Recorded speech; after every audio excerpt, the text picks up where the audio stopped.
I'm about to discuss why I've never ever in my entire life been so concerned about what is happening in the United States. There's something very big in terms of inflation that you have to know, guys. This isn't a, oh, maybe I'll watch this video. No, you do yourself a favor and you do your kids a favor. Watch this video, okay? But first, check out this shirt.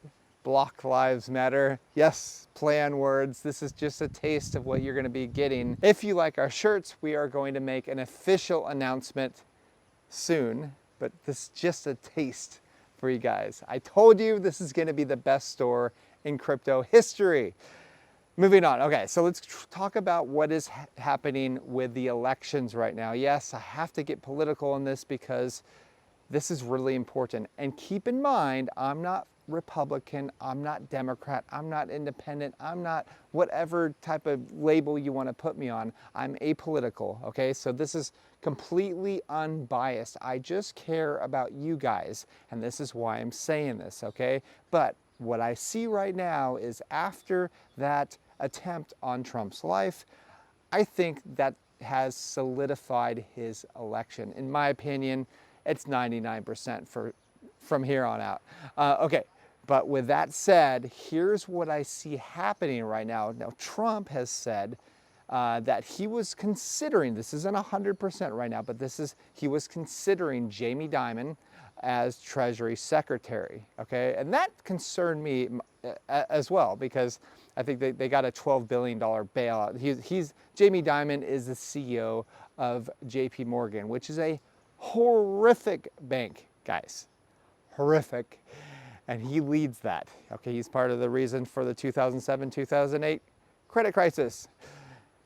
But now, recently, like I think it was a day ago, I couldn't believe what I read, but I'm thinking, I mean, if you're a globalist, this could be it. He's considering Larry Fink. And you may be thinking, oh, Larry Fink, he's pro-Bitcoin. He just, they're the one. By the way, Larry Fink, if you don't know, he is the CEO of BlackRock. Who's BlackRock? That's a good question. I'm glad you asked. He pretty much owns every company in the world, any giant company in the world, I should say that.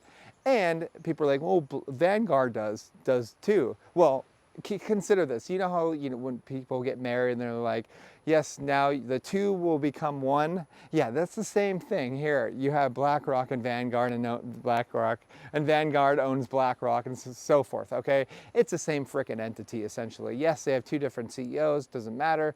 They are the same entity. Consider this. People were bearish on Vanguard not getting into the Bitcoin space, but what they don't, very few people actually do research on this in crypto land, which is kind of unfortunate. So I'll tell you the truth, Vanguard actually owns most of the stock in Bitcoin mining in the United States. So they don't tell you that much, do they?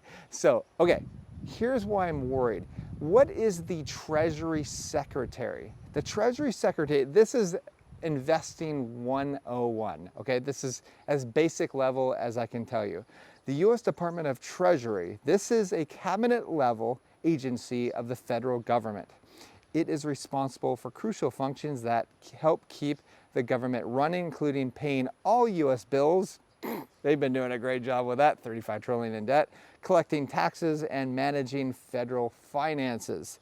Now, here's the kicker here, the second paragraph, very important. The Treasury Department also oversees national banks printing and minting of all paper currency and coins, collecting taxes, enforcing tax and financial laws, and also persecuting tax evaders and financial criminals. It also makes recommendations about financial, monetary, trade, and tax policies. So this guy runs pretty much all, Fox and CNN. So those are like the two main news stations inside the United States. He owns these things, right? Like he owns both sides of the news because, so in 2018, AT&T merged with Warner Brothers company. And so Warner Brothers owns CNN, but guess who owns AT&T. It is BlackRock. So yes, they own both sides, Fox News and CNN. And that's just the tip of the iceberg, guys. The BlackRock owns about 6% of Raytheon, and that is according to February 1st, 2023. They own how many shares? 98.55 million shares. So what does that mean? You know, if you need to keep that company running, right? So how do you do that? Wars. So the amount of inflation, guys, that I've just tapped the surface is going to be astronomical. And I have friends and family in the United States, and I'm concerned for them. Like, this is worrying. The only way out of this mess is Bitcoin, guys, and maybe some real estate as well, because the amount of inflation that's going to come is more than ever. I mean, think about it. BlackRock, they own all of these companies. They're gonna pass laws, financial laws, remember, that are gonna benefit them as well. So just be very careful. I'm here to educate you. Most people won't even touch this subject because they don't have any balls, but I'm here to tell you that this is really dangerous, guys. So wake up. Just because you see politicians like Trump or Larry or you know, big corporation CEOs like Larry Fink's coming out saying they're pro Bitcoin doesn't mean that we are in the club, okay? We're not. We're never gonna be in the club. And it's a big club and you ain't in it. That is George Carlin. You should look up some of the stuff he said. He's a great comedian who pretty much knows 99% more about how the world works than I'd say 95% of crypto Twitter. So yeah, unfortunately, that is where we're at now. That's all I have to say. Please like and subscribe. And if you want to see what we are buying, what we are selling, when we're going to sell the top of this market, or when we're going to be, you know, profit taking, check out learningcrypto.com. I will talk to you guys soon. Bye-bye.